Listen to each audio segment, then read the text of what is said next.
سچ تو یہ ہے کہ اس وقت میں ساری اور وڈیرے کو بھول گیا تھا۔ مجھے صرف اپنی زندگی عزیز ہو گئی تھی۔ میں نے اس دوران ایک دو بار زین پر اٹھنے کی کوشش کی تھی اور بہت زور لگایا، مگر گھوڑا پہلے سے بھی تیز رفتار دوڑ رہا تھا۔ پھر مجھے لگا کہ زین پر میرا ہاتھ کمزور پڑ رہا ہے۔ اب موت بالکل سامنے تھی۔ جو ہی ہاتھ زین سے اکڑتا میں گھوڑے کے سموں تلے روندا جا سکتا تھا۔ اس اندھوناک اذیت سے بھرپور موت کا تصور کر کے میری روح کانپ گئی اور آنکھوں کے آگے دھندلاہٹ چھانے لگی۔ اسی لمحہ گھوڑا ہردار جھاڑیوں میں سے گزرا تو نوکیلے کانٹوں نے میرے چہرے کی کھال ادھیڑ کر رکھ دی۔ میں زور سے چیخا۔ مجھے لگا کہ میرے چہرے اور بدن پر کسی نے دہکتے انگارے رکھ دیے۔ میں نے اپنی دھندلائی آنکھوں کے ساتھ گرد و پیش کا منظر دیکھا تو ملنگ کو غبارے ابلیس میں دوڑتے ہوئے دیکھا۔ اس وقت گھوڑا ریت کے ایک خاردار ٹیلے پر چڑھا ہوا تھا اور بری طرح ہانپ رہا تھا۔ جو ہی گھوڑا ٹیلے سے نیچے اترا، میرا ہاتھ زین سے اکڑ گیا اور میں عضوے معطل کی طرح نیچے گرا تو برق رفتار گھوڑے کے ساتھ گھسیٹا جانے لگا۔ پھر مجھے نہیں معلوم کہ گھوڑا کب تک بھاگتا رہا اور میں کب تک بے ہوش رہا۔ مجھے جب ہوش آیا تو ایک مہربان اور ماں جیسی شفیق ہستی کے پاس تھا۔ یہ خالی کٹیا تھی جس میں سفید بالوں والی ایک بزرگ خاتون بیٹھی تھی۔ میں نے کرا کر آنکھیں کھولی تو وہ میرے پاس آ گئی اور میرا سر اپنے ہاتھوں میں اٹھا کر نہایت مشفق انداز میں بولی، میرے بچے آنکھیں کھول، دیکھ تیری ماں کب سے تیرے انتظار میں بیٹھی ہے۔ میں نے اس کی جانب دیکھا۔ اس کا چہرہ تقدس اور ممتا کے نور سے چمک رہا تھا۔ میں نے بولنے کی کوشش کی تو میری زبان تالو سے چپک کر رہ گئی اور ہونٹ کپ کپا کر رہ گئے۔ اس نے پاس رکھے پیالے میں اپنی انگلیاں ڈبوئیں۔ ان پر کچھ پڑنے کے بعد انگلیاں مجھ پر چھڑکی تو پانی کے چند قطرے میرے چہرے پر گرے۔ مجھے مسحور کن خوشبو آئی۔ پھر اس نے کہا، میرے بچے منہ کھول۔ میں نے منہ کھولا تو اس نے پانی پر دم کیا اور پانی کے چند قطرے میرے منہ میں ٹپکائے تو ایسے لگا جیسے شہد جیسا معطر اور میٹھا پانی میرے حلق کو تر کر گیا ہے اور زبان کی گرہ کھل گئی ہے۔ میں بولا، میں کہاں ہوں؟ تو اپنی ماں کے پاس ہے میرے بچے، وہ ممتا بھرے لہجے میں بولی۔ میں آپ کو نہیں جانتا، میں نے نکاہت سے پوچھا۔ تو مجھے جانتا ہے میرے بچے؟ اس نے اپنا ہاتھ میرے سر پر پھیرا اور بولی، اب تو آرام کر لے، میں تیرے لیے کھانا لاتی ہوں۔ یہ کہہ کر وہ کٹیا سے باہر نکل گئی۔ میں نے اٹھنے کی کوشش کی تو میرا بدن پھوڑے کی طرح دکھنے لگا۔ میں نے چہرے پر بے ساختہ ہاتھ پھیرا تو مجھے اپنا آپ بگانا لگا۔ میرے چہرے پر زخم بن گئے تھے۔ مجھے یاد آ گیا کہ جب گھوڑا ہاردار جھاڑیوں میں سے گزرا تھا تو چہرے کی کال کانٹوں کی وجہ سے اکھڑ گئی تھی۔ مجھے اس تصور سے گھن آ گئی اور میں لرز کر رہ گیا کہ میں ایک بدصورت انسان بن گیا ہوں۔ میں کئی لمحے تک اپنا چہرہ دونوں ہاتھوں میں لیے بیٹھا رہا۔ مجھے ملنگ یاد آ گیا اور ساتھ ہی ساری اور وڈیرے کی یادیں تازہ ہو گئی۔ میں نے شدت کرب سے چیخ ماری تو وہ خاتون اندر آ گئی اور بولی، میرے بچے تو کسی بات کا رنج نہ کر، میرا اللہ بڑی حکمت والا ہے، وہ تیرے سارے دکھ دور کر دے گا، بس تو اس کی رحمت سے مایوس نہ ہوا کر۔ میں اس عمر رسیدہ خاتون کی سحر انگیز باتوں سے متاثر ہوا تو وہ میری الجھن دور کرتے ہوئے بولی، میرے بچے، میرا نام مئی جیونی ہے۔ اماں، اسے دیکھ کر مجھے حوصلہ ہوا اور میں نے کچھ کہنے کے لیے لب کھولے ہی تھے کہ وہ بولی، میں جانتی ہوں تیرے ساتھ کیا ہوا ہے، میں اس شیطان کو تیرے ہاتھوں مرواؤں گی میرے لال۔ میں نے دیکھا اماں جیونی کا چہرہ سرخ ہو گیا تھا۔ اس نے ہاتھوں میں ایک سوکھی روٹی پکڑی تھی۔ بولی، لے پہلے تو روٹی کھا لے، پھر باتیں کریں گے۔ میں نے سوکھی روٹی پکڑی اور اسے الٹ پلٹ کر دیکھا۔ میں نے آج تک اتنی سخت اور بری روٹی نہ دیکھی تھی، نہ کھائی تھی۔ اماں جیونی نے پانی کا پیالہ میرے آگے کیا اور بولی، میرے لال، اس پانی میں بھگو کر کھا لے، یہ فقیروں کی روٹی ہے، شاہی دسترخواں پر تجھے ایسی روٹی نہ ملے گی۔ میں نے روٹی کا ایک لقمہ توڑا اور پانی میں بھگو کر منہ میں رکھا تو میری آنکھیں کھل گئیں۔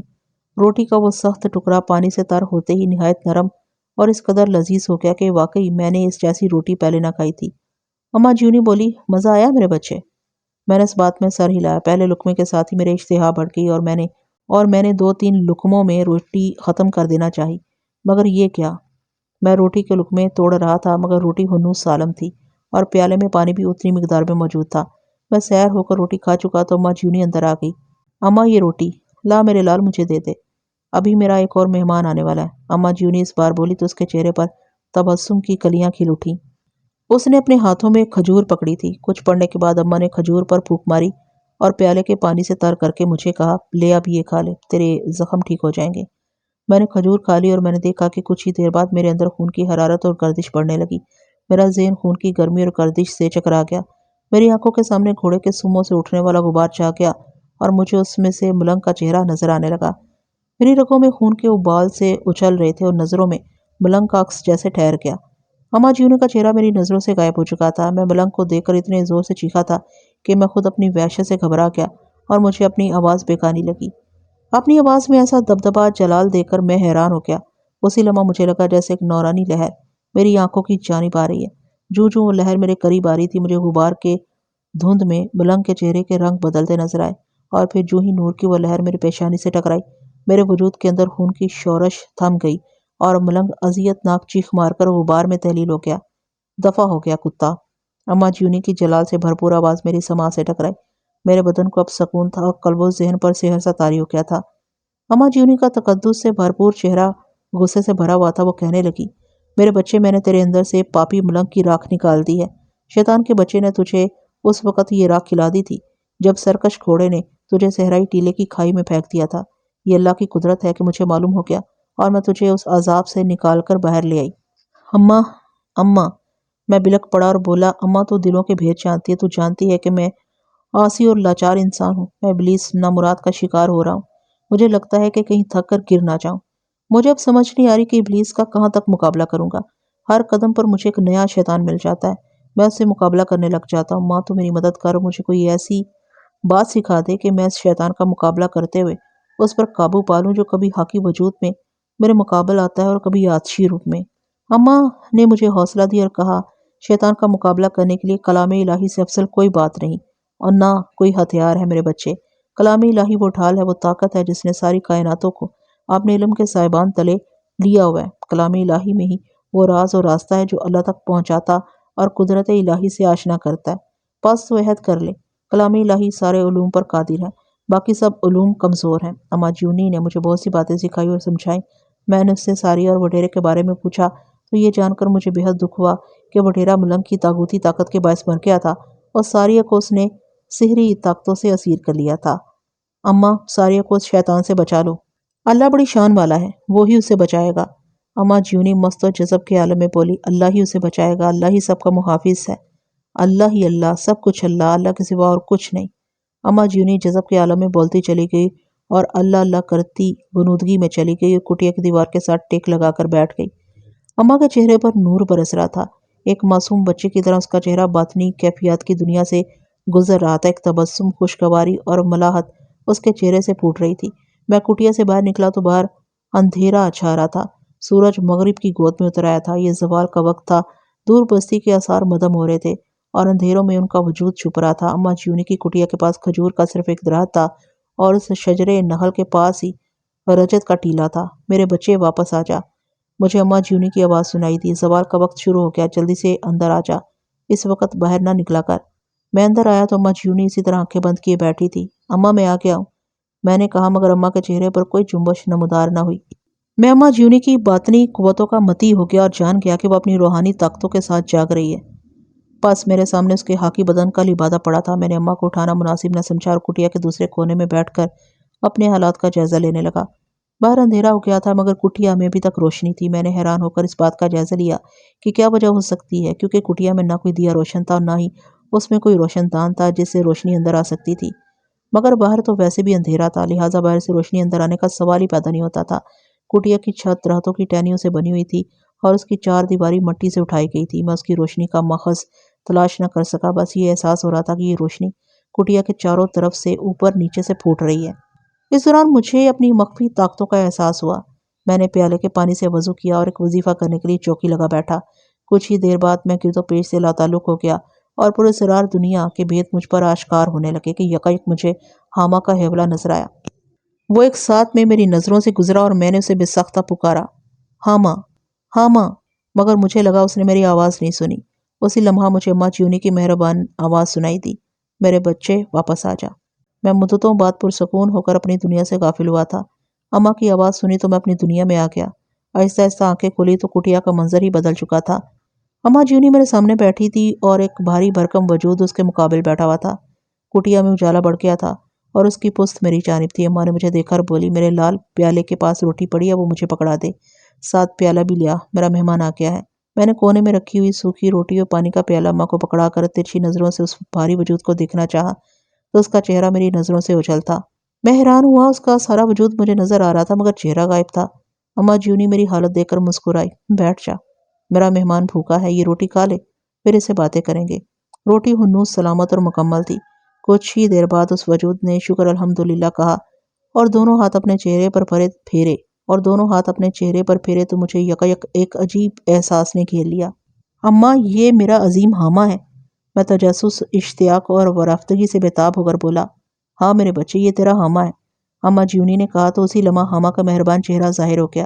اس کے چہرے اور آنکھوں سے ویرانیہ، غم اور تھکن ظاہر ہو رہی تھی۔ مجھے دیکھ کر اسے کوئی مسرت نہیں ہوئی تھی، مگر مجھ پر شادی یا مرگ کی سی کیفیت تھی۔ میں نے اس کا ہاتھ تھام لیا اور دل گرفتہ ہو کر رویا۔ ہاما تو کہاں تھا؟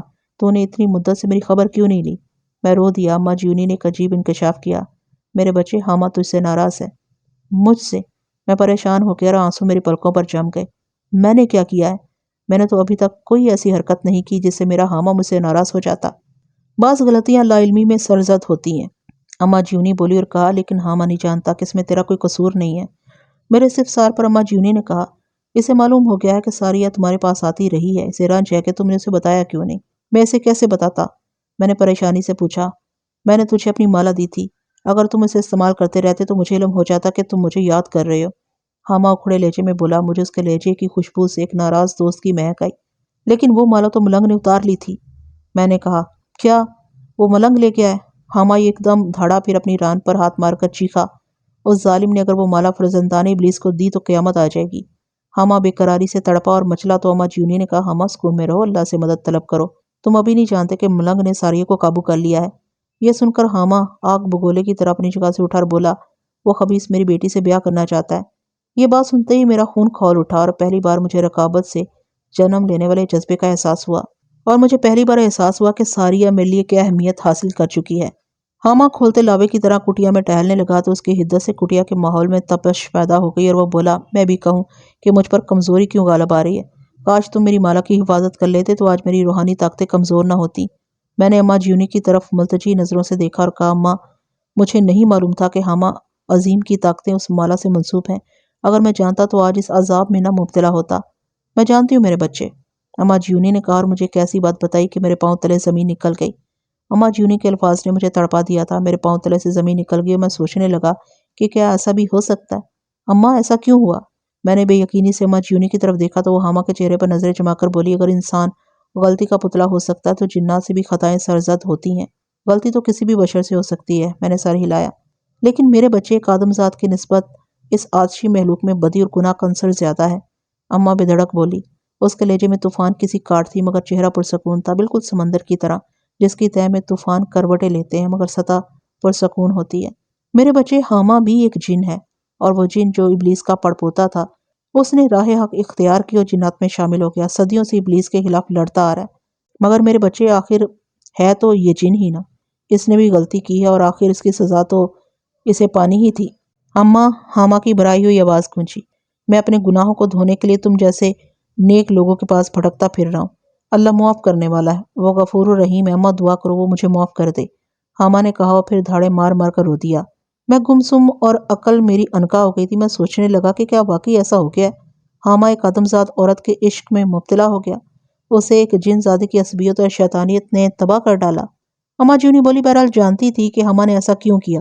میں نے سوچا اب اگر مجھے موقع ملا تو میں ہاما سے یہ ضرور دریافت کروں گا کہ اس نے ایک آدمزاد عورت کو برباد کیوں کیا، لیکن اس سے قبل ہی اما جیونی بول پڑی، میرے بچے، جنات میں بدی اور گناہ کی قوت انسانوں سے کہیں زیادہ ہے۔ فرشتے معصوم ہوتے ہیں، انسان بھی گناہ کرتا ہے۔ میرے بچے، آج میری ایک بات یاد رکھ، جنات کا کبھی بھروسہ نہ کرنا، معلوم نہیں کب ان کی آگ ان کے ذہن کو آگ لگا دے اور یہ ساری محبتیں، عنایتیں اور چاہتیں بھلا کر تمہیں بھسم کر ڈالیں۔ اما جیونی کے تلخ لہجے نے ہاما کو تڑپا کر رکھ دیا۔ مجھے اماں کے اس خیال سے اتفاق نہیں تھا۔ میں نے کہا، اماں، جنات ناقابل اعتبار نہیں ہوتے۔ مجھے ہاما کی فرقت کا زمانہ یاد آ گیا۔ اماں، جنات انسانوں سے پیار کرتے ہیں۔ مجھے ہاما نے ابلیسی قوتوں سے بچایا، میری مدد کی، مجھے اپنی دنیاؤں سے آگاہ کیا۔ ہاما تو ہر برے وقت میں میرے کام آیا۔ میں نہیں سمجھتا کہ جنات بدعہد، بے وفا اور ستم گر ہوتے ہیں۔ البتہ سرکش جنات سے نیکی کی توقع نہیں رکھی جا سکتی۔ اماں نے بڑے تحمل سے میری بات سنی۔ میں نے دیکھا کہ میری بات سن کر ہاما کے چہرے پر سکون سا پیدا ہوا۔ ابھی تک مجھے معلوم نہیں تھا کہ اما جیونی ہاما کا مطیع اور فرمانبردار ہے، اس لیے تو اس کی کڑوی کسیلی باتوں کو برداشت کر رہا تھا، ورنہ کہاں وہ ہاما جنات کا سردار، جنات کا بیٹا، ابلیسی قوتوں کا دشمن بے پناہ، اور کہاں یہ ہاما۔ میرے بچے، تیری قسمت اچھی تھی کہ تو آخر وقت میں ان کا اصلی چہرہ نہیں دیکھ سکا۔ اگر کچھ وقت تو مزید ان کی میزبانی اٹھاتا تو یہ تجھے مار ڈالتے۔ میں نے ہاما کی طرف دیکھا تو اس کی آنکھوں میں مجھے عجیب سی چمک نظر آئی۔ وہ آہستہ سے بولا، اماں، ہم اتنے برے نہیں ہیں، ہم بھی اللہ کی مخلوق ہیں، ہم سے بھی غلطیاں ہوتی ہیں، تو اللہ ان کی توبہ کے بدلے ان کی سختیاں دور کر دیتا ہے۔ آج مجھ پر برا وقت آن پڑا اماں، تو بھی مجھے ذلیل و خوار کر رہی ہے اور اس آدمزاد کو مجھ سے بدگمان کر رہی ہے جس کی حفاظت و میزبانی میں حامہ نے کوئی کسر نہیں چھوڑی تھی۔ اماں تو اچھی طرح جانتی ہے کہ حامہ جس بات کا عہد کرتا ہے اپنی جان لڑا کر اس کو پورا کرتا ہے۔ حامہ تو سچ کہہ رہا ہے، اماں جیونی بولی، تیری اماں نے کچھ زخم ایسے بھی کھائے ہیں کہ تجھے دیکھتے ہی وہ تازہ ہو جاتے ہیں۔ اماں جیونی اور حامہ کے درمیان ہونے والی گفتگو میرے لیے مبہم تھی۔ میں نے کہا، اماں مجھے کچھ سمجھ نہیں آ رہی کہ تم دونوں ایک دوسرے کو کیا کہنا چاہ رہے ہو۔ حامہ اس کو بتا دوں کہ اماں جیونی تجھ سے شکوہ کیوں کر رہی ہے؟ نہیں اماں، یہ بچہ ہے، اس کو بھی کچھ نہیں بتاؤ۔ حامہ نے کہا اور پھر بولا، اماں وقت گزرتا جا رہا ہے، میری ساریہ کو بچانے کی تدبیر کرو، میں بھی اس کو بھیجتی ہوں، یہ ساریہ کو اس کمینے سے چھڑا کر لاتا ہے۔ اماں جیونی نے مجھے پاس بٹھایا اور میرے سر پر اپنا ہاتھ رکھ کر بولی، میرے بچے جا اور اپنی امانت کو لے کر آ۔ میں نے حالی حالی نظروں سے اماں کی جانب دیکھا۔ بہر تیرا گھوڑا کھڑا ہے، اس پر بیٹھ جا اور اس کا رخ مغرب کی جانب کر دینا۔ میرے بچے، بسم اللہ پڑھ کر یہ وظیفہ پڑھنا اور اسے اللہ کے آسرے پر چھوڑ دینا، یہ تجھے جنگل میں لے جائے گا۔ یہ جنگل ملنگ کی بنا گاہ ہے۔ میری ایک بات یاد رکھو، جب جنگل میں داخل ہو تو اپنی حفاظت کے لیے وظیفہ کر لینا اور پھر پلٹ کر نہ دیکھنا۔ اگر تو نے مڑ کر دیکھ لیا تو شیطانی قوتیں تیرا ارتکاز توڑ ڈالیں گی۔ اماں نے مجھے کچھ وظائف پڑھنے کے لیے سکھائے اور میں حامہ کو الوداعی نظروں سے دیکھتا ہوا باہر نکلا تو میرا سرکش گھوڑا سامنے کھڑا تھا۔ اس وقت وہ نہایت پرسکون تھا۔ رات آدھی گزر چکی تھی، چاند آسمان پر دیے کی مانند روشن تھا اور پورا ماحول اس کی چاندنی کے سحر میں ڈوبا ہوا تھا، اور کہیں سے کتوں کے بھونکنے کی آوازیں آ رہی تھی۔ جھاڑیوں میں چھپے کیڑے اپنی راگنی گا رہے تھے۔ ماحول میں سنسناہٹ سی تھی۔ میں گھوڑے پر سوار ہوا اور اس کا رخ مغرب کی جانب موڑ دیا، پھر بسم اللہ پڑھ کر اسے ایڑ لگا دی۔ گھوڑا مست چال چلتا ہوا جنگل کی جانب چل پڑا۔ اس دوران میں وظائف پڑھتا رہا۔ خاصی دیر بعد گھوڑا جنگل کے قریب پہنچا تو یوں لگا جیسے پورا جنگل بین کر رہا ہے۔ میں نے وظیفہ پڑھا اور گھوڑے کو آگے بڑھایا۔ چاندنی جنگل کے اوپر پار پھیلائے کھڑی تھی، مگر جو ہی گھوڑا جنگل میں داخل ہوا ہر سو گپ اندھیرا چھا گیا۔ ہاتھ کو ہاتھ سجائی نہیں دے رہا تھا۔ خوفناکی اور درندگی ہر سو پھیلی ہوئی تھی اور غولِ بیابانی کی چیخ و پکار اور سینہ کوبی کی آوازیں آ رہی تھیں۔ میں بے خطر آگے بڑھتا رہا۔ میرا گھوڑا ہنوز پرسکون تھا۔ اماں جیونی کی دعا سے گھوڑا شیطانی وسوسوں سے محفوظ ہو چکا تھا۔ وہ ایسے آگے بڑھ رہا تھا جیسے اس کے راستے روشن ہوں۔ اس اندھیرے میں انسان اپنا ہاتھ نہیں دیکھ سکتا، مگر گھوڑا جس طرح پرسکون انداز میں آگے ہی آگے چل رہا تھا، اس کا مطلب تھا کہ کوئی طاقت اس کی رہنمائی کر رہی ہے۔ ہم جنگل کے درمیان میں پہنچے تو ایک دم آس پاس بہت سے درخت جل اٹھے اور آگ میرے چاروں جانب پھیل گئی۔ گھوڑا رک گیا تو میں گھوڑے سے اترا اور نیچے آتے ہی حصار باندھ کر کھڑا ہو گیا۔ اسی لمحے آگ سے ملنگ کا شیطانی قہقہا گونجا۔ میرے سامنے کے درختوں کے اوپر اس کا ہیولہ نظر آیا۔ آگ کے اندر اس کا بدن دہکتے فولاد کی طرح سرخ ہو رہا تھا۔ آ گیا بالک، آ گیا۔ وہ آگ کے اندر سے کسی چھلاوے کی طرح باہر کودا اور شہاب ثاقب کی طرح لپکتا ہوا میرے پاس آ گیا۔ اس حدت سے فضا گرم ہو گئی، سرتپا آگ تھا۔ حصار کے قریب آ کر اس نے اتنے زور سے قہقہا لگایا کہ زمین کانپ گئی۔ تجھے اپنی طاقت پر بڑا مان تھا، لیکن تو ملنگ کی شکتی کو نہیں پہچان سکا۔ ساریہ کہاں ہے؟ میں جواباً غصے سے بولا۔ تو ساریہ کو لینے آیا ہے؟ اس نے مضحکہ خیز انداز میں قہقہا لگایا۔ ساریہ ادھر آ، پھولوں کی سیج پر بیٹھی ہے، میں آج رات اسے بیاہ کروں گا۔ ذلیل کمینے انسان، میں تجھے اس کا موقع نہیں دوں گا۔ اس کی بات سنتے ہی میں چیخا تو اسی لمحہ گھوڑا زور زور سے ہنہنانے لگا۔ ملنگ نے گھوڑے کی جانب دیکھا اور اپنا ہاتھ اس کی طرف بڑھایا تو آگ کی ایک لہر گھوڑے کی جانب لپکی، مگر دوسرے لمحے وہ آگ کسی نادیدہ دیوار سے ٹکرا کر ملنگ کی جانب ایسے آئی جیسے قزا آتی ہے۔ ملنگ کی آنکھوں میں غضب و آتش کے طوفان نے جنم لیا اور وہ پورا منہ کھول کر دھاڑا تو آگ کے طوفان نے گھوڑے کو اپنی لپیٹ میں لے لیا، لیکن دوسرے ہی ثانیے آگ کا طوفان سرد ہو گیا۔ اس کے ساتھ ہی گھوڑا اپنی جگہ سے غائب ہو گیا اور پھر جو منظر سامنے آیا اس نے نہ صرف مجھے حیران کر دیا بلکہ ملنگ کئی فٹ فضا میں اچھلا تھا۔ گھوڑے کی جگہ اب حامہ کھڑا تھا۔ اس کا سفید لبادہ اس کے اندر چھپے ہوئے طوفانوں سے اڑ رہا تھا۔ حامہ ملنگ کی جانب بڑھا اور اس نے آنن فانن ملنگ کے چاروں طرف دیوار سے کھینچتی پھر زور سے چلایا، اماں! آواز کی بازگشت ابھی تھمی نہ ہوگی کہ مجھے لگا کہ آسمان سے نور کی ایک لہر حامہ کے قریب آ کر رکی۔ اسے دیکھتی ملنگ نے فلک شگاف چیخ ماری اور ماہی بے آب کی طرح گر کر تڑپنے لگا تھا۔ اماں، اسے پوچھو میری مالا کہاں ہے؟ اس لہر کے اندر سے آواز آئی، مالا اس کے پاس نہیں ہے حامہ، اس نے فرزند ابلیس کو دے دی۔ اس نے فرزند ابلیس خفاف کے سپرد کر دی ہے۔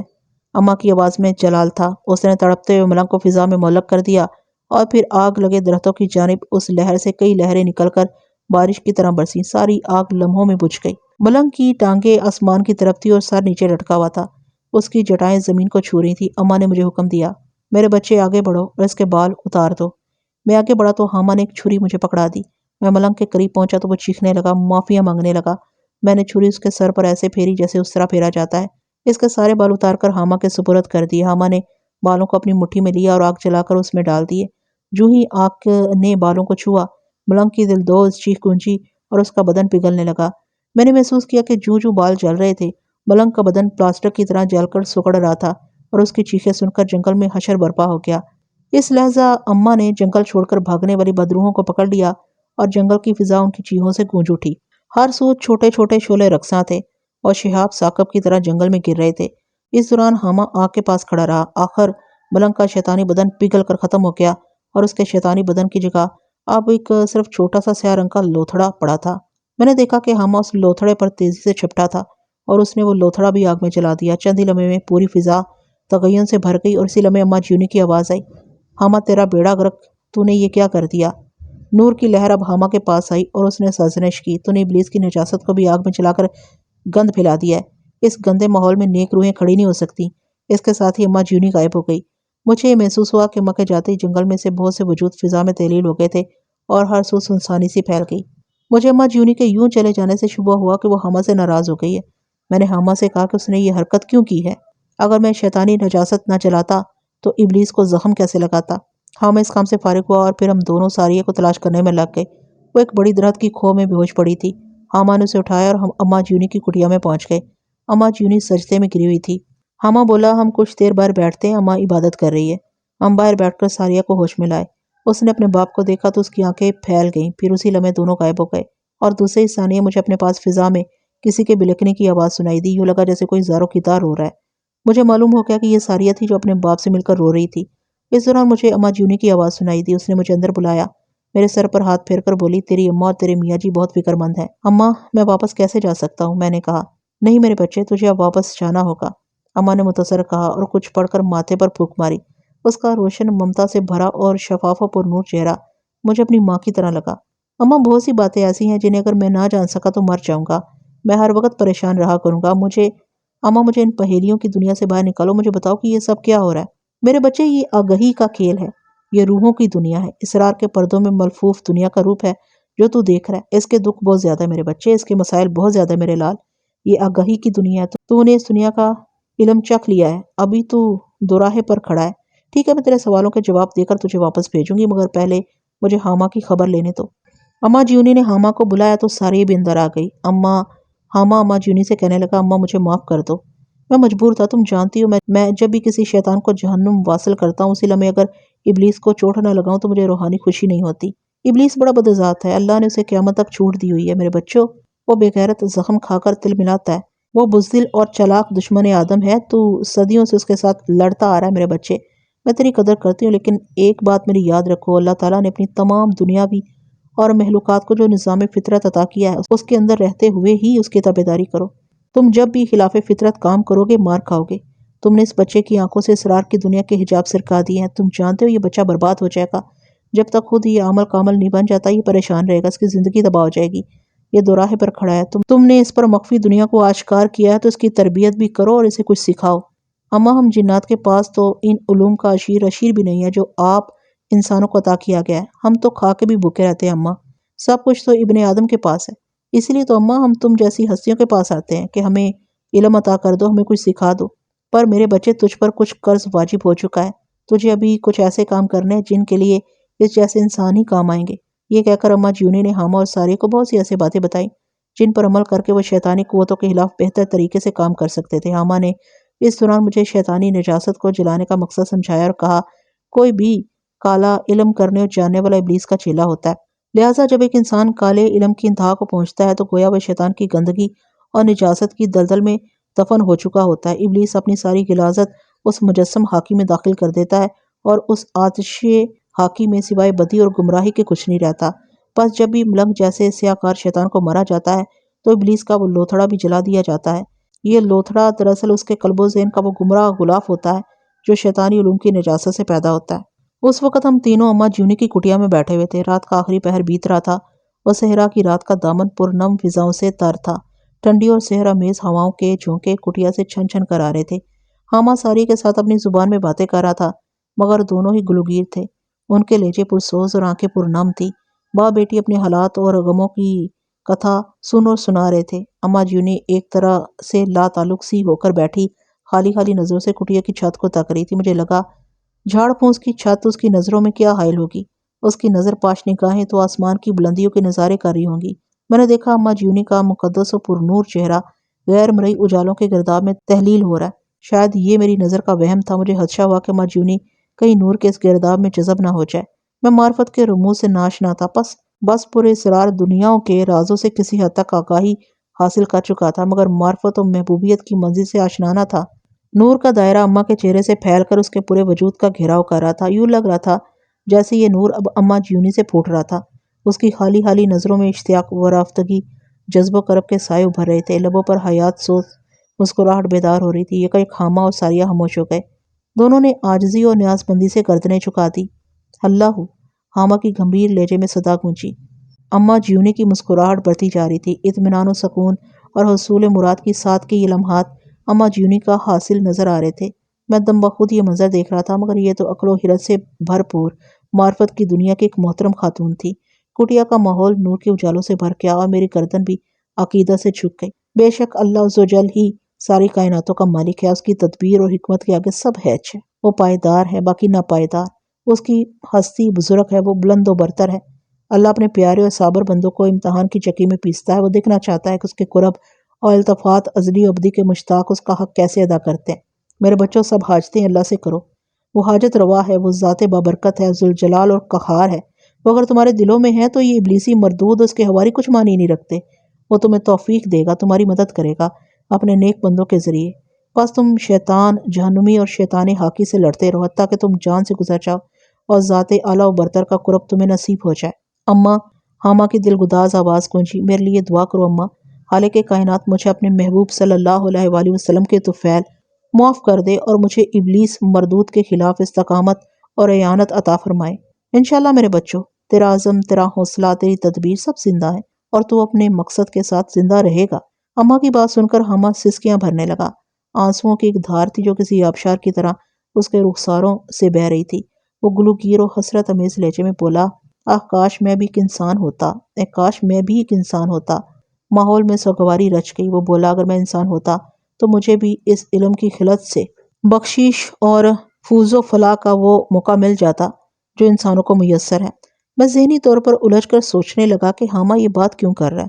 یہ تو میں بھی جانتا تھا کہ انسان جنات پر افضل ہیں، لیکن نیکی کے معاملے میں رب کریم کے نزدیک تو سبھی محلوقات برابر ہیں۔ میں نے حامہ کو مخاطب کیا اور کہا، تم اللہ کے برگزیدہ بندے ہو۔ تم نے ہمیشہ اللہ کی خوشنودی اور اطاعت انبیاء کا حق ادا کیا اور ابلیس کے خلاف جہاد کیا جو اللہ کو بہت عزیز ہے۔ مجھے یقین ہے کہ اللہ تمہیں معاف کر دے گا۔ حامہ بولا، بس تم انسانوں کو یہی غلط فہمی ہے۔ تم ہم پر افضل ہو، مگر افسوس کہ انسانوں کو اپنی اہمیت اور علوم کا ادراک نہیں جو اللہ تعالیٰ نے انہیں عطا کیے ہیں۔ ہم جنات بے شک بہت زیادہ طاقتور ہیں، اگرچہ ہمیں یہ قدرت حاصل ہے کہ ہم جو چاہے شکل اختیار کر لیں، ہواؤں میں بسیرا کریں اور نظروں سے غائب رہیں۔ اس کے باوجود ہم انسانوں کے محتاج ہیں، ان سے علم قرآن و حدیث سیکھتے ہیں۔ ہماری عقلوں میں اتنی دانش و ادراک نہیں جتنے انسان کے پاس ہے۔ اماں جیونی نے حامہ کو حوصلہ دی اور کہا، حامہ، اس کے باوجود تو ایک نیک و صالح جن ہے۔ بس اب تو یہ عہد کر لے کہ جس مقصد کے تحت تجھے یہاں بلایا گیا ہے اسے انجام دے، اور ایک بات میری یاد رکھ، تو ہرگز انسانی آبادیوں اور انسانی معاملات میں بے جا دخل نہیں دے گا۔ اگر کسی ستمگر انسان یا ظالم انسان کے خلاف کچھ مدد کرنی ہے تو اپنے دوست انسانوں کے ذریعے مدد کرو۔ اماں جیونی نے سندھ کے صحراؤں میں شیطانی بت قدوں اور فرزندان ابلیس کے ٹھکانوں کے بارے میں حامہ اور ساری کے ساتھ باتیں کی۔ پھر اس نے میری طرف اشارہ کرتے ہوئے حامہ سے کہا، حامہ، میرے اس بچے کو ابھی علوم سیکھنے کی ضرورت ہے۔ تم اسے وڈیری کی حویلی میں لے جاؤ اور وہاں اس کی تربیت کرو۔ میں نے اماں جیونی سے کہا کہ وہ بھی ہمارے ساتھ چلے تو اس نے کہا وہ اپنی کٹیا چھوڑ کر نہیں جا سکتی، البتہ اس نے ہماری نگرانی کا وعدہ کیا۔ وڈیری کی حویلی کی طرف روانہ ہونے سے پہلے اماں جیونی نے ساری کو بہت سی دعائیں دیں تو وہ اچھی بھلی ہو گئی۔ ہم تینوں صبح کا اجالا پھیلنے سے پہلے اماں کی کٹیا سے نکلے۔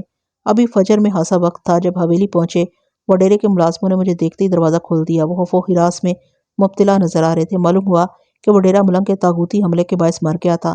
حامہ نے مجھے حویلی پہنچانے کے بعد کہا کہ سب سے پہلے غسل کر کے نماز فجر ادا کرو۔ میں نے فوراً غسل کیا اور نماز فجر ادا کی۔ حامہ نے مجھے سمجھایا اور کہا، اگر تم نیک علوم پر دسترس حاصل کرنا چاہتے ہو تو ہر وقت وضو میں رہا کرو اور نماز کبھی خطا نہ کرنا، ورنہ تم ان علوم سے استفادہ نہیں کر پاؤ گے۔ میں ایک زمانے تک 5 وقت کا نمازی تھا، مگر میں جن حالات کا شکار ہوا تھا ان کے باعث نماز میں باقاعدگی نہ رکھ سکا۔ میں نے خشوع و خضوع کے ساتھ نماز ادا کی اور پھر جب تک سورج طلوع نہیں ہو گیا میں چائے نماز پر بیٹھ کر تسبیح کرتا رہا۔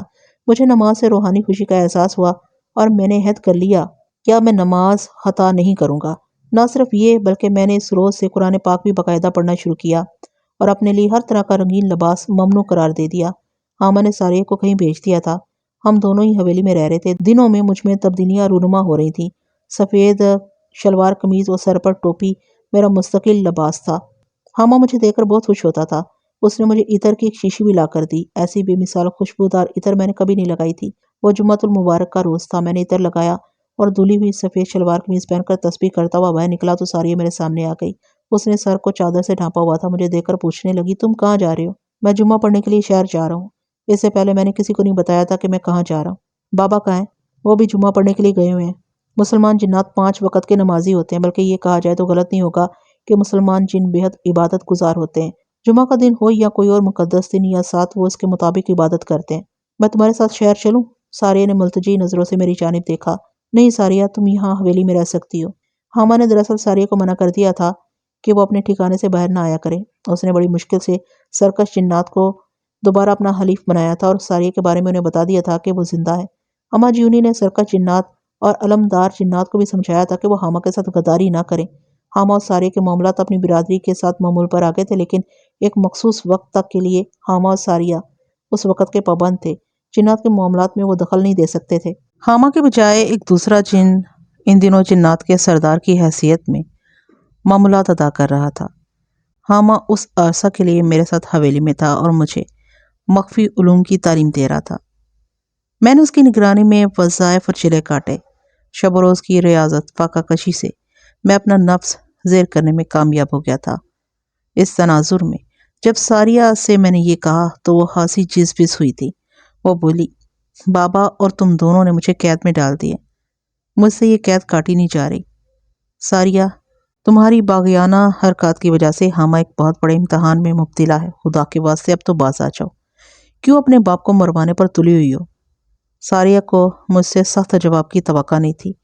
وہ روتی منہ بسورتی حویلی میں چلی گئی اور میں نے استبل سے گھوڑا لیا اور قریبی شہر چلا گیا۔ میں نے نماز ادا کی۔ میں نے ایک بات محسوس کی کہ نمازی مجھے گھور گھور کر دیکھ رہے تھے۔ پہلے میں نے اس پر غور نہیں کیا تھا، مگر جب نماز پڑھنے کے بعد میں باہر آیا اور گھوڑے پر سوار ہونے لگا تو محسوس ہوا کہ شہر کے لوگوں کا ایک ٹھٹ میرے گرد اکٹھا ہو گیا ہے۔ میں نے پریشان ہو کر ان کی طرف دیکھا اور پوچھا بھائیو خیر تو ہے؟ تم کون ہو؟ مجمع میں سے کسی نے پوچھا۔ میں نے اپنا نام بتایا تو ان میں سے ایک لمبا تڑنگا نوجوان سامنے آ کر بولا یہ گھوڑا تو وڈیرے کا ہے۔ جہاں تک میں جانتا ہوں وہ گھوڑے نہیں بیچتا اور اپنے پالتو گھوڑے پر کسی کو سواری نہیں کرنے دیتا اور نہ ہی اس کا یہ گھوڑا اپنے مالک کے سوا کسی کو اپنے اوپر بیٹھنے دیتا ہے۔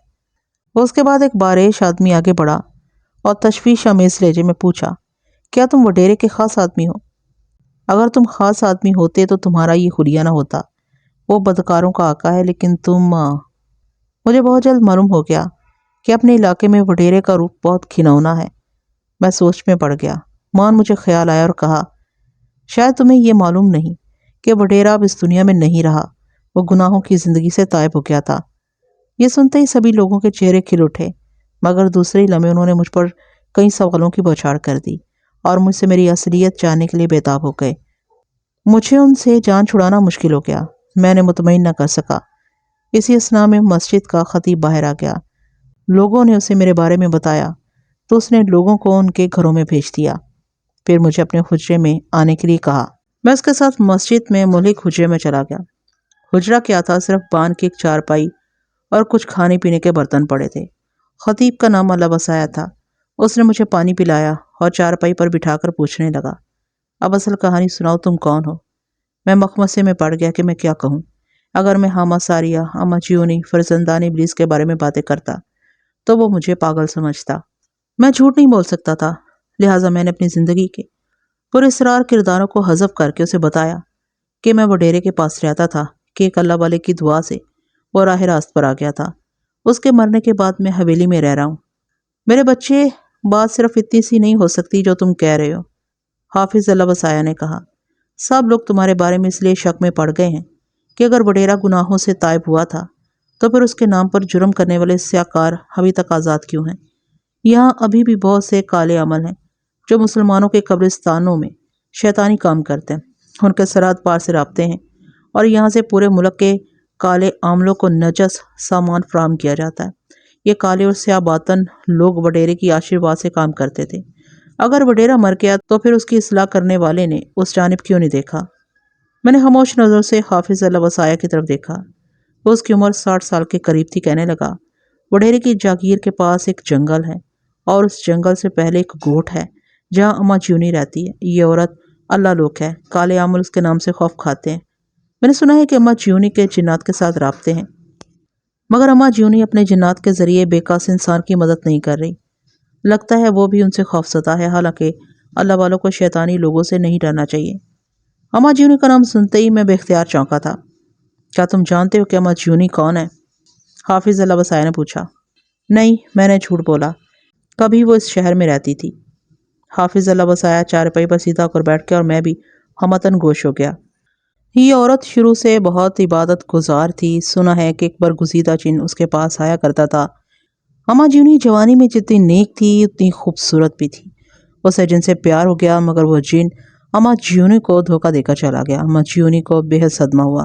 وہ اس کے فراق میں پاگل ہو گئی اور صحرا میں نکل گئی۔ پھر ہم نے سنا کہ اس نے اپنے غم کو سینے میں دبا لیا، تپتے صحرا کو کھود کر دل کو اس کے اندر دبا دیا اور عبادت اور ریاضت میں کھو گئی۔ اس نے معرفت کو پا لیا۔ میں نے سنا ہے کہ چاندنی راتوں میں جنات اب بھی اس کے پاس آتے ہیں۔ حافظ اللہ وسایہ کے منہ سے اماں جیونی کی یہ کہانی سنی تو میرے ذہن میں اماں جیونی کے وہ الفاظ گردش کرنے لگے جب اس نے مجھے اور حامہ سے کہا تھا کہ جنات بے وفا ہوتے ہیں، اور مجھے سمجھ آئی تھی کہ اماں نے یہ کیوں کہا تھا۔ حافظ اللہ وسایہ سے بڑی مشکل سے جان چھڑا کر میں حویلی کی جانب روانہ ہو گیا، مگر میرا ذہن اماں جیونی کی ذات کی الجھنوں میں الجھ گیا۔ مجھے اماں سے ہمدردی ہو گئی اور میں نے یہ بات اپنے ذہن میں بٹھا لی، جنات پر واقعی بھروسہ نہیں کرنا چاہیے۔ پراسرار چاندنی ہر سو پھیلی ہوئی تھی۔ ریگستان پورا شوب ہوائی خطرات کے بوجھ تلے دبا ہوا تھا۔ ریت کا ذرہ ذرہ مجھے سلگتا ہوا محسوس ہو رہا تھا۔ حامہ مجھے شہر سے آتے ہی ایک خاص چلے کے لیے حویلی سے دور ویرانے میں لے آیا تھا۔ اس نے مجھے حصار قائم کرنے کے لیے کہا تھا۔ کچھ دیر کے لیے وہ اماں جیونی کے پاس جا رہا ہے، لہٰذا اس کی واپسی تک میں ایک وظیفہ پڑھ لوں۔ مگر میرے دل و دماغ کی دنیا تہ و بالا ہو رہی تھی، اور مجھے شاید پہلی بار پراسرار دنیا کی الجھنوں، تجسس اور گرا در گرا مصلحتوں سے کوفت محسوس ہوئی۔ میں جب سے اماں جیونی کے بارے میں باخبر ہوا تھا، مجھے رہ رہ کر افسوس ہو رہا تھا کہ جنازادے نے اس کے ساتھ یہ بدسلوکی کیوں کی۔ میں خاموشی سے حصار میں بیٹھا رہا۔ رات کے سناٹے اور چاندنی کے پرہول نور میں مجھے وحشتیں نظر آ رہی تھی۔ میرا دل چاہا کہ میں واپس چلا جاؤں، لیکن مجھے احساس تھا کہ ایک بار جب میں حصار میں بیٹھ چکا ہوں تو اس وقت تک باہر نہیں نکل سکتا جب تک وظیفہ پورا نہیں کر لیتا۔ دوسری صورت میں مجھے عبرتناک سزا مل سکتی تھی اور ابلیسی قوتیں مجھ پر غالب آ سکتی تھی۔ کچھ ہی دیر بعد ہوا کے پردے پھڑ پھڑائے اور حامہ واپس آ گیا۔ وہ حیران ہو کر مجھے دیکھنے لگا۔ میں اسے حالی نظروں سے دیکھتا رہا۔ وہ پوچھنے لگا، تم نے وظیفہ کیوں نہیں پڑھا؟ میں نے کہا، میں آج پڑھائی نہیں کر سکتا۔ حامہ بولا، اماں جیونی مجھ سے تمہارے بارے میں پوچھ رہی تھی، وہ بہت متفکر تھی تمہارے بارے میں۔ حامہ کو میری فکر ہے کیا؟ میں نے پسمردہ دل کے ساتھ کہا، لیکن اماں مجھے بتاتی کیوں نہیں کہ جنات کو اس نے بے وفا کیوں کہا تھا؟ اچھا تو تجھے یہ غم ہے۔ حامہ حصار کے اندر آ گیا اور میرے سر پر شفقت سے ہاتھ پھیر کر بولا، تو پریشانیوں کا جوگ لینا چاہتا ہے، تیرے لیے بہتر ہے کہ بس اتنا ہی جان، اتنا ہی سوچ جتنا تجھے بتایا اور دکھایا جا رہا ہے، ورنہ پاگل ہو جاؤ گے۔ حامہ نے مجھے سمجھایا، انسان بے شک بہت ذہین ہے، مگر ہر انسان کو آگہی نصیب نہیں ہوتی۔ انسان بنیادی طور پر ضعیف ہے، اگر وہ زیادہ سوچے گا تو اس کے ذہن کی تنابیں ٹوٹ جاتی ہیں۔ لیکن میں پھر تمہیں یہ سمجھاؤں گا کہ ذہانت و آگہی کے باوجود ہر انسان مخفی دنیا کے اسرار نہیں جان سکتا، اس لیے تم ذرا سنبھل کر چلو۔ اگر اماں جیونی کے حالات جاننے میں اور اس کی عافیت نہیں ہے تو بے شک مجھے اس سے آگاہ نہ کرو، اور اگر اس رات سے مجھے آگاہ کرنے میں کوئی قباحت نہیں ہے تو مجھے بتا دے، ورنہ میرا کلیجہ پھٹ جائے گا۔ ایک مہرباں سراپائے شفقت و مجسم معرفت اماں جیونی بڑی مقدس ہستی ہے میرے محسن حامہ، تو نے مجھ پر اب تک بہت سی عنایات کی ہیں، مجھے اس ایک راز سے بھی آگاہ کر دے، اور مجھے بھی وہ روشن راستہ دکھا دے جس پر چل کر اماں جیونی نے یہ مقام حاصل کیا ہے۔ میرے ہمراز حامہ نے ایک آہ سرد کھینچی اور بولا، اماں جیونی نے یہ روشن راستہ تاریکیوں کے گپ اور محیب راستوں پر ٹھوکریں کھانے کے بعد حاصل کیا ہے۔ میں تجھے اگر اماں جیونی کی کہانی سنانے بیٹھ گیا تو ہمیں ایک بار پھر پیچھے جانا پڑے گا، صدیوں پیچھے، ماضی کی گہرائی میں اترنا پڑے گا۔ میں دیکھ رہا ہوں، میری آنکھوں کے سامنے ماضی کے دھندلکے لہرا رہے ہیں میرے مہربان دوست۔ میں دیکھ رہا ہوں کہ تیرا حامہ کوہ طور کی اس غار میں کھڑا ہے جہاں اس کی شاہ نور ابلیس کے طاغوتی حملے کا شکار ہو گئی تھی، اور مجھے زوتاس نے بتایا تھا کہ ایک آنے والا آئے گا، نور مجسم، پیکر رحمت، خالق کون و مکان کا ایک شفیق بندہ۔ اس کے عہد میں ہی مجھے ایک رہنما ملے گا، اور میں 6 علوم پر قدرت حاصل کرنے کے بعد اس قابل ہو جاؤں گا کہ… یہ کہتے کہتے حامہ لمحوں میں کہیں دور نکل گیا اور حواس پر جیسے برق سی گر پڑی تھی۔ میں حیران و معجوب سا ہو کر سوچنے لگا کہ کیا اما جیونی کا شاہ نور سے کوئی تعلق ہے؟ کیا وہ انسان نہیں ہے؟ حامہ یہ کیوں کہہ رہا ہے کہ اما جیونی کی کہانی شروع کی تو اسے ایک بار پھر صدیوں پیچھے جانا پڑے گا؟ کیوں اے الہی، یہ معجزہ کیا ہے؟ یہ تیرے کیسے اسرار ہیں کہ انسان اگر ان کو کھوجنے نکلے تو خود ان راہوں کی دھول میں کھو جائے؟ حصار میں حامہ کی قربت سے تپش بڑھ رہی تھی۔ میرا بدن تو پہلے ہی اندرونی کیفیات سے جل رہا تھا۔ حامہ کے بدن ناری سے میرا بدن موم کی طرح پگھلنے لگا۔ چلتے چلتے میں آپ کو جنات کی ایک اور حقیقت سے آگاہ کر دوں۔ جنات اچوکے آگ سے تخلیق کیے گئے ہیں، اس لیے اگر یہ کسی انسان کے بہت قریب ہوں یا اس کے ساتھ جڑ کر بیٹھے ہوں تو ان کی حرارت صاف طور پر محسوس ہوتی ہے۔ اس کی مثال ایسے دی جا سکتی ہے کہ جس طرح تنور کے اندر آگ جھلس رہی ہوتی ہے مگر اس کی تپش کا احساس تنور سے باہر بھی ہوتا ہے، بالکل اسی طرح جنات کی قربت میں رہنے والا انسان ان کے ساتھ جڑا نہیں بیٹھ سکتا، کیونکہ ان کی تپش جو پہلے گوارا ہوتی ہے کچھ دیر کے بعد اس کی حدت زیادہ محسوس ہونے لگتی ہے تو اسے اپنا دماغ گھومتا اور رگوں میں خون کی گردش تیز محسوس ہونے لگتی ہے۔ کسی انسان کے اندر جن یا شیطانی بدرو حلول کر جائے تو اس کی آگ انسان کے بدن بالخصوص خون کو خشک کرنے لگتی ہے۔ وہ انسان آہستہ آہستہ زندگی سے دور ہو جاتا ہے۔ ایک جن یا شیطانی بدرو کو انسانی بدن میں برداشت نہیں کیا جا سکتا۔ یہ وجہ ہے کہ جب کوئی ناری محلوق انسانی بدن میں داخل ہوتی ہے تو وہ انسان خوخار ہو جاتا ہے، اس کی آنکھوں میں خون دوڑنے لگتا ہے اور آواز بدل جاتی ہے۔ کوئی بھی عامل ناری محلوق کے ساتھ جڑ کر نہیں بیٹھتا۔ وہ جانتا ہے کہ اگر اس نے ناری محلوق جنوں شیاطین کے ساتھ اپنے بدن کو مسلسل مس کیا تو اس کے عملیات کی طاقت کم ہو جائے گی۔ ناری محلوق کے ساتھ دوستانہ مراسم یا ان کو بحیثیت موکل پاس رکھنے کا ایک اصول واضح ہے کہ اسے کم از کم 5 فٹ کے فاصلے پر بیٹھے۔ حامہ اس وقت میرے حصار میں آیا تو ہم دونوں کے درمیان فاصلہ نہ ہونے کے برابر تھا، جس کی وجہ سے اس کی تپش کے باعث میرے اعصاب مختل ہونے لگے تھے۔ میں نے حامہ کو اپنی الجھنیں بیان کی اور کہا، اما جیونی کا تمہارے ماضی سے کیا تعلق ہے؟ بہت تعلق ہے، بلکہ بہت گہرا تعلق ہے۔ حامہ کے لہجے میں سوگواری تھی۔ اس نے ایک آہ بھری تو مجھے محسوس ہوا جیسے صحرا میں چلنے والے گرم ہوا کا ایک تھپیڑا ہے جو میرے چہرے کو جھلسا گیا ہے۔ میری چیخ نکل گئی تو حامہ نے چونک کر میری جانب دیکھا۔ کیا ہوا؟ میں نے نظروں ہی نظروں میں اپنے اور اس کے درمیان ختم ہوتے ہوئے فاصلے کو دیکھا تو وہ میری چیخ کی وجہ جان گیا اور ایک دم حصار سے باہر ہو گیا۔ معاف کرنا میرے یار، میں بھول گیا تھا کہ ناری محلوق اگر حاکی محلوق کے اتنے قریب جائے تو کیا ہوتا ہے۔ ہم دونوں بالآخر وہاں سے حویلی پہنچے۔ حامہ نے حویلی کے اندر ہی میرے لیے ایک کمرے کو حجرہ بنا دیا تھا جہاں میں بیٹھ کر عبادت کیا کرتا تھا۔ حجرے میں پہنچ کر میں نے لبان کی دھونی تیار کی اور کمرے میں فضا کو معطر و خوشبودار بنا دیا۔ پھر دیسی گھی کا بڑا چراغ جلا کر دیوار گیر تاکچے کے اوپر رکھ دیا۔ حجرے کی فضا لمحوں میں ٹھنڈک آمیز اور مسحور کن ماحول سے بھر گئی۔ زرد روشنی میں حامہ پورے سرار سائے کی طرح لہرا رہا تھا۔ ہم دونوں چڑھائی پر بیٹھ گئے۔ میں نے حامہ کے لیے ایک تکیے کا اہتمام اور کچھ میوہ جات بھی باہر سے منگوا لیے۔ جنات میوہ جات رغبت سے کھاتے ہیں، جنات میوہ جات رغبت سے کھاتے ہیں۔ حامہ نے میرا شکریہ ادا کیا اور پھر وہ تکیے سے ٹیک لگا کر بیٹھ گیا۔ میں جانتا ہوں کہ تم نے یہ اہتمام کیوں کیا ہے، میں تمہیں مایوس نہیں کروں گا۔ حامہ نے زرد روشنی اور لبان کے دھوئیں میں گہری سانس لی۔ لیکن تمہارے لیے یہ بات حیرت سے کم نہیں ہے کہ اما جیونی کا میری داستان سے گہرا تعلق قائم ہو چکا ہے۔ وہی تو میں جاننا چاہتا ہوں، میں نے بتابی سے کہا۔ سنو، تم جانتے ہی ہو ابلیس مکر و فریب کا پتلا ہے۔ وہ انسان کو گمراہ کرنے کے لیے کبھی انسانوں میں اپنے حواری بناتا ہے تو کبھی جنات میں۔ اس والے متقی اور معصوم انسانوں کو گمراہ کرنے کا کوئی موقع ہاتھ سے نہیں نکلنے دیتا، بلکہ یہ کہوں تو درست ہوگا کہ اس نے انسانوں کو پھانسنے کے لیے مکر و فریب کے پھندے اور جال پھیلا رکھے ہیں۔ وہ گناہ کی کشش سے مواقع پیدا کرتا ہے۔ ہاں میں جانتا ہوں۔ اور سنو، میں نے تمہیں بتایا تھا کہ شاہ نور سے میرا ایک فرزند تولد ہوا تھا اور اسے میرا باپ چھین کر لے گیا تھا۔ زوتاس نے بتایا تھا کہ ابلیس اب میرے بیٹے کو میرے خلاف تیار کرے گا۔ اس کا چہرہ صدیوں کی تہ در جھریوں میں غرق تھا۔ ابلیس نے میرے بیٹے کو ایک شاطر ابلیس بنا دیا تھا۔ میرے بیٹے کا نام اس نے ناسور رکھا تھا۔ وہ ناسور جو انسانی بدن میں پھوٹے تو زہر بن جاتا ہے۔ ناسور میرا دشمن بن کر میرے تعاقب میں رہا۔ صدیوں تک وہ جان ہی نہیں سکا کہ میں اس کا باپ ہوں۔ ناصور کی تربیت اور پرورش ابلیس نے خود کی تھی۔ اس نے علوم طاغوت سے بہت کچھ سیکھ لیا تھا۔ وہ جنات کا روپ دھار کر انسانی آبادیوں میں جا کر پھوٹتا اور تباہی و بربادی پھیلاتا تھا۔ یہ ناصور ہی تھا جس نے ایک خوش شکل جن زادے کے روپ میں اما جیونی کو گمراہ کیا۔ اما جیونی جوانی میں جو ایک حسین و جمیل لڑکی تھی، وہ اپنا دل ہار بیٹھی۔ ناصور نے اما جیونی کو برباد کر دیا اور پھر اسے چھوڑ کر چلا گیا۔ اما جیونی اس کے ہجر میں پاگل ہو گئی اور صحرا صحرا اسے تلاش کرتی رہی۔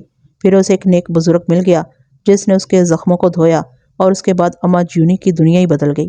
میری جب سندھ میں ڈیوٹی لگی تو اما جیونی سے میری ملاقات ہو گئی۔ اما جیونی کو بہت جلد معلوم ہو گیا کہ ناصور میرا بیٹا تھا۔ میں اما جیونی سے شرمندہ تھا۔ ناصور کو بھی اما جیونی کے اس روپ کا علم ہو گیا، لہٰذا وہ ابلیس کی پناہ میں چلا گیا، مگر میں نے اور اما جیونی نے اسے تلاش کر لیا اور پھر اسے عبرتناک موت مارا۔ جس روز ناصور مرا وہ دن ابلیس کے لیے سوہانے رو بن گیا۔ وہ اس کی موت پر پچھاڑے مار مار کر رویا تھا اور اس نے عہد کیا تھا کہ وہ اما جیونی سے اس کا بدلہ لے گا۔ میں نے جنات کا ایک گروہ اما جیونی کی حفاظت پر مامور کر دیا۔ ابلیس نے جب یہ دیکھا کہ جنات بھی اما جیونی کا پہرا دے رہے ہیں تو اس نے ملنگ جیسے شیطان صفت انسانوں کو اس دھرتی پر بھیج دیا۔ انہوں نے یہاں اپنے ٹھکانے بنائے اور ریگستان میں طاغوتی دنیا آباد کر کے بیٹھ گئے۔ یہ وہی طاغوتی دنیا تھی جس کا تم شکار ہو چکے ہو۔ قدرت کے کام حکمت افروز ہوتے ہیں۔ ہم کچھ خیال کرتے ہیں مگر تقدیر ہمارے لیے کسی اور کام میں بہتری چاہتی ہے۔ ان دنوں تم میرے پاس تھے جب ہمارے قبائل کے درمیان کشیدگی پیدا ہو گئی۔ باقی حالات تم جانتے ہو۔ میں تمہیں یہ بات پورے یقین سے کہہ رہا ہوں کہ اما جیونی ایک پاک دامن خاتون ہے۔ اس کا علم پاک ہے اور وہ نیک پاک ہے۔ تم اسے سیکھتے رہو تو تمہاری عاقبت بھی سنور جائے گی۔ حامہ کی باتیں سن کر میرے اعصاب سن ہو گئے۔ اس عجوبہ فطرت میں ہر پل ہر ساتھ کیا ہو رہا ہے؟ کوئی صدیوں کی زندگی جی رہا ہے اور اس کا تعلق ابھی تک اس دنیا کے ساتھ ہے، جہاں اسرار کی دنیا بھی بڑی عجیب ہے۔ ناصور نے مجھے صدیوں تک پریشان کیا تھا اور جب وہ مرا تو مجھ پر شادی مرگ طاری تھا۔ حامہ پرجوش ہو گیا۔ راہ حق میں چلنے والے کے لیے یہ کڑا امتحان ہوتا ہے جب وہ باطل کا ساتھ دینے والے اپنے ہی خون کو اپنے ہاتھوں سے مارے۔ شکر الحمدللہ کہ میں اس میں کامیاب ہوا۔ مجھے اس کی موت کا کوئی قلق نہیں۔ مجھے اگر دکھ تھا تو اما جیونی کا۔ نہ جانے اس ناصور نے کتنی عورتوں کو گمراہ کیا تھا۔ وہ تو اس کھیل میں ماہر تھا۔ سنو، غور سے سنو۔ شیطان کا سب سے بڑا ہتھیار اور فریب یہی ہے کہ وہ عورتوں کو گمراہ کرتا ہے۔ ایک گمراہ عورت کئی مردوں پر بھاری ہوتی ہے، لیکن یہ بھی یاد رکھو کہ ایک صالحہ پاک دامن عورت کو دنیا کی کوئی طاقت مات نہیں دے سکتی۔ وہ عصمت و عفت کا کوہ گراں ثابت ہوتی ہے۔ پاک دامن عورت پر اللہ کی رحمت سایہ فگن ہوتی ہے۔ ابلیس نے گمراہ عورتوں پر میرے بیٹے کو مامور کیا تو اس نے کئی نسلوں اور قبائل کو برباد کر دیا۔ کاش میں اس پر قدرت رکھتا کہ ابلیس میرے ہاتھوں سے مارا جاتا اور میں بدی کے اس منبع کو ہی ختم کر دیتا۔ کاش میں ناصور کو پھلنے پھولنے سے پہلے ہی مار ڈالتا۔ کاش میں اس وقت اس کے غم میں نہ رویا ہوتا جب میرا باپ اسے چھین کر لے گیا تھا۔ میں تو برسوں تک اسے تلاش کرتا رہا۔ میں جانتا تھا ناصور دستے ابلیس میں رہا تو قابل نفرت بن جائے گا۔ میں اگر اسے اس کے بچپن میں ہی حاصل کر لیتا تو شاید وہ بہک جانے سے بچ جاتا۔ یہ میں نے تمہیں بتا دیا ہے کہ ناصور میری اور شانور کی اولاد تھا۔ اس کی دوہری خصوصیات تھیں۔ وہ ایک جن زادہ تھا مگر اس کے اندر ابلیس کا بھی خمیر تھا۔ وہ خمیر جس سے میں نے جنم لیا تھا، مگر اس خمیر فطرت سے نجات حاصل نہ کر سکا۔ البتہ اللہ کی رحمت سے میں بدی سے دور رہا اور بدی کے خلاف سرگرم رہا۔ میں نے دیکھا کہ حامہ لمحہ بلمحہ ماضی کی گہرائیوں میں اتر رہا ہے تو میرا اشتیاق توانا ہو گیا اور میں نے چاہا کہ وہ تاریخ جنات اور پراسرار دنیاؤں کے رازوں کو یوں ہی آشکار کرتا رہے۔ وہ حال کی بلندیوں سے ماضی کی گہرائیوں میں اتر رہا تھا۔ میں نے ایک نفسیاتی دھکا دیا اور پوچھا، ہاں کاش ایسا ہوتا، لیکن اے میرے عظیم دوست، تم نے خود ہی اعتراف کیا ہے کہ اس میں بھی حکمت الہی مضمر تھی۔ بس یہ ہوا میرے عزیز دوست، ایسا ہوتا ہے سو ہو گیا۔ لیکن مجھے سمجھ نہیں آ رہی کہ کیا شانور نے دوبارہ زندگی پالی تھی؟ تم نے کوہ طور سے اتر کر کیا دیکھا؟ نسل آدم اور نسل نوح پر کیا بیتی؟ اور تم نے اس دور میں کیا کچھ دیکھا تھا؟ مجھے سب یاد ہے، سب یاد ہے۔ میری آنکھوں میں آج بھی وہ مناظر زندہ ہیں۔ میں انہیں آج بھی اسی طرح دیکھ رہا ہوں۔ میں تمہارا اشتیاق ختم کر رہا ہوں۔ سنو، زوتاس مجھے دلاسا دے کر چلی گئی تھی اور میں کوہ طور کی غار میں شاہ نور کی دم توڑتی سسکیاں سنتا رہا۔ بڑی بے بسی مجھ پر طاری تھی لیکن میں مایوس نہیں ہوا۔ میں نے شاہ نور کو اٹھایا اور اسے کوہ ابو قبیس پر لے آیا۔ تمام جنات اکٹھے ہو گئے۔ جنات نے شاہ نور کو ایسی ایسی ادویات پلائیں جو مردہ جسموں سے لاغر روح کو نکلنے نہیں دیتی، مگر شاہ نور لمحہ لمحہ موت کی دلدل میں اتر رہی تھی۔ اس وقت مجھے ایک جہاں دیدہ اور صاحب علم جن نے بتایا کہ میں ینو کے چشمہ پر چلا جاؤں اور اس کا پانی اس کے مالک سے اجازت سے لے کر آؤں۔ میں نہیں جانتا تھا کہ ینو کا چشمہ کہاں ہے، اس کا مالک کون ہے۔ اس نے بتایا کہ صحرائے ریگستان میں احقاف کا علاقہ ہے جہاں نسل سام آباد ہو رہی ہے۔ قوم نوح کی بربادی کے بعد حضرت نوح کے فرزند سام کی نسل یہاں بود و باش اختیار کر رہی تھی۔ یہ عدولی تھے۔ بنو عاد کی ایک شاخ ہود کا ایک صاحب علم و سیرت انسان غسان رہتا ہے۔ وہ دین الہی پر گامزن ہے۔ اولاد سام بھی ابلیس کی پیروکار ہو چکی ہے اور ان کے ہاں ان 5 بزرگوں کے بتوں کو پوجا جاتا ہے جنہیں قابیل کے دور میں قتل کیا گیا تھا۔ ان کے معبودوں کے ہیکل تعمیر کیے جا رہے ہیں۔ غسان اپنی قوم کو گمراہی سے بچانا چاہتا ہے اور انہیں قوم نوح کی بربادی کے حالات سنا کر کہتا ہے کہ وہ اللہ تعالیٰ کے عذاب کو دعوت نہ دیں، مگر وہ دین کے منکر لو و لعب میں مبتلا ہیں۔ ان کی وحشت و ظلمت سے دھرتی کانپ رہی ہے۔ غسان ینو کے چشمے کے پاس رہتا ہے۔ وہ اب اس وقت کا منتظر ہے۔ اب کب اس سرزمین پر اللہ تعالیٰ اپنے نبی مبعوث کرتا ہے، تم اس کے پاس جاؤ، اس کی خدمت کرو، اسے تعلیمات نوح حاصل کرو اور اسے ینو کے چشمے کا پانی لے کر آؤ۔ میں نے یہ خبر پاتے ہی کوہ ابو قبیس سے اڑان پکڑی اور حضر موت کے بیابان صحرائی علاقے سے گزر کر ینو کے چشمے کے پاس پہنچ گیا۔ اس وقت سورج غروب ہو رہا تھا۔ چشمے کے گرد نہلے بار درختوں کا ایک جھنڈ تھا اور وہ مستی و خرامی سے لہرا رہے تھے۔ لذیذ کھجوروں کے خوشے ان پر لٹکے ہوئے تھے۔ میں کھجور کے ایک درخت پر اترا اور کھجوریں توڑ کر کھانے لگا۔ بہت لذیذ و شیریں اور حیات افروز تاثیر سے بھرا یہ میوہ میرے قلب و نظر کی راحت کا باعث بن گیا۔ میں غسان کو دیکھنے کے لیے نظریں دوڑانے لگا کہ مان میرے کانوں میں ایک دلگداز پرسوز نوحے کی آواز سنائی دی۔ میں چونک پڑا اور ہڑبڑا کر رہ گیا۔ یہ نوحہ جو صدیوں سے نسل آدم میں ایک ورثے کی حیثیت رکھتا تھا، اسے سنا تو میری روح بے قرار ہو گئی اور میرے کان نوحے پر مرکوز ہو گئے۔ پرسوز ترنم سے میری روح کا طائر پڑپڑانے لگا اور مجھ پر وجد کسی کیفیت طاری ہو گئی۔ شام کے سائے بڑھ کر رات کی تاریکی میں پناہ لے چکے تھے۔ غسان کا پرسوز نوحہ جاری تھا۔ میں کھجور کے درخت پر دم بخود طور سحر زدہ بیٹھا ہوا تھا کہ اس لمحہ مجھے قریب سے مزمار کے بجنے کی آواز سنائی دی۔ میں نے آواز کے تعاقب میں دیکھا، اندھیروں کے غلاف میری پراسرار ہستی کے راستے سے ہٹ گئے۔ مجھے یہ جاننے میں دیر نہیں لگی کہ ینو کے چشمے سے چند کوس کے فاصلے پر بنو عاد کی بستی کے ہیکل میں ابلیس کی بیوی ترتبہ اپنی داسیوں کے ساتھ اپنی ہوش ربا حشر سامانیوں کے فتنے جگا رہی تھی۔ ہیکل میں نصر کے بت کے پجاری بستی میں خوبرو لڑکیوں کی قربانی لے رہے تھے، معصوم و پاکیزہ لڑکیوں کی چیخوں سے اور جو سما کانپ رہے تھے۔ میں نے اپنی شدت و غضب کو دبایا تو مجھے غسان کی درد بھری آواز سنائی دی، کوئی تو آئے گا جو ظلمت قدوں میں خون ناحق سے جلائے ہوئے چراغ بجھائے گا۔ اے شمس و قمر کے پروردگار، ان بے کس و لاچار روحوں کو صبر عطا کر، اس عہد تاباں کی امید پر جو جی رہے ہیں۔ میرے دیکھتے ہی دیکھتے ہیکل کے در و دیوار میں لو و لعب کا کھیل جنون و وحشت میں بدل گیا۔ ابلیس اپنی اولاد کے ساتھ ہیکل کے پجاریوں سے عیش سمیٹ رہا تھا اور انہیں بدی اور ظلمت کے نئے نئے خیال بانٹ رہا تھا اور انہیں اکسا رہا تھا کہ وہ بے کس و لاچار اور راہ حق پر گامزن نسل سام کے لوگوں کو مارتے رہیں۔ اس نے اپنے پیروکاروں کو خبر دی اور کہا کہ عنقریب ان میں سے 2 بادشاہ ہوں گے جو بنو عاد میں سے جنم لیں گے۔ ایک کا نام شدید ہوگا، دوسرے کا نام شداد۔ دونوں اس صحرائے ریگزار میں ہیکل تعمیر کریں گے اور اپنے معبودوں کی عبادت گاہوں میں راہ حق کے مسافروں کے خون سے چراغ جلائیں گے۔ ابلیس کی باتیں سن کر میرا کلیجہ منہ کو آ گیا۔ میرے پاس یہ بہترین موقع تھا کہ میں اس پر حملہ کر دوں، مگر میرے ذہن نے مجھے حکمت کا راستہ اختیار کرنے کے لیے مجبور کر دیا۔ میں نے ابلیس کی مخبری کا فیصلہ کر لیا اور ہیکل کے پاس جا کر ایسی جگہ چھپ کر اس ملعون کی باتیں سننے لگا جہاں ہیکل کا پجاری معصوم لڑکیوں کے خون سے بھرے پیالے اپنے معبودوں پر انڈیل رہا تھا۔ ابلیس نے آگے بڑھ کر ایک پیالہ اس کے ہاتھ سے جھپٹ لیا اور اپنے سر پر انڈیل کر کہکہے لگانے لگا۔ ہیکل کا پجاری اس کے سامنے سجدہ ریز ہو گیا، پھر جھک کر کھڑا ہوا اور گڑ گڑا کر کہنے لگا، اے نصر و سواع کے معبود، بدی و طاغوت کے خالق، مجھے وہ علم عطا کر کے میں تیرے راستے میں آنے والی ہر طاقت کو ختم کر دوں۔ مجھے لازوال قوتوں سے سرفراز فرما۔ ابلیس نخوت و تکبر سے سینہ تان کر کھڑا ہو گیا۔ اس نے اپنے فرزند اور بیوی ترتبہ کو مخاطب کیا اور ان سے کہنے لگا، تم اگر کہو تو میں اس کو ابلیسی قوتوں سے سرفراز کر دوں۔ اے بدی کے خالق، گناہ گاروں کے رہبر، تو ہم سے بہتر جانتا ہے، پر ہم دیکھ رہے ہیں کہ یہ پجاری تیری تعلیمات کا حق ادا کر رہا ہے، تو اسے اپنی قوتوں سے نواز دے۔ سبھی کے چہروں پر مکروہ کہکہے رکے ہوئے تھے اور وہ ہیکل کے روسیا پجاری کی ضلالت پر اش اش کر رہے تھے۔ انہیں نسل آدم میں سے ایک اور ابلیس پیدا کرنے کا موقع مل رہا تھا۔ تو نے جھک کر ہماری اطاعت کی